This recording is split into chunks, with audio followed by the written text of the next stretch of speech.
नूर का चिराग। एक खूबसूरत सुबह थी।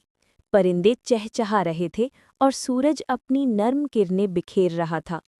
छोटा सा लड़का हमजा स्कूल जाने की तैयारी कर रहा था। अम्मी ने प्यार से कहा, बेटा हर काम से पहले बिस्मिल्लाह पढ़ लिया करो। हमजा ने मुस्कुराकर जवाब दिया, जी अम्मी, बिस्मिल्लाह। रास्ते में हमजा ने एक पुरानी सी मस्जिद देखी। मस्जिद का सहन गंदा था, पानी का मटका खाली पड़ा था और दरवाज़ा भी टूटा हुआ लग रहा था। ये देखकर हमजा का दिल उदास हो गया। उसने दिल में सोचा, अल्लाह के घर की खिदमत करना कितना अच्छा काम है। हमजा ने फौरन अपने दोस्तों अली और सारा को बुलाया। तीनों ने मिलकर मस्जिद साफ करने का फैसला किया। किसी ने झाड़ू लगाया, किसी ने सहन धोया और किसी ने पानी का मटका भर दिया।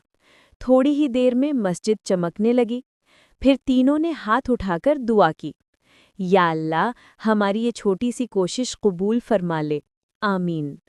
थोड़ी देर बाद मोहल्ले के बुजुर्ग मस्जिद आए तो उसे साफ देखकर बहुत खुश हुए। बच्चे वहां कुरान पढ़ने आने लगे और मस्जिद में रौनक हो गई।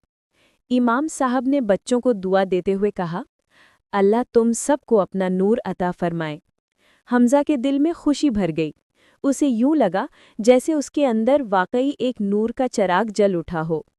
तो प्यारे बच्चों, इस कहानी से हमने क्या सीखा?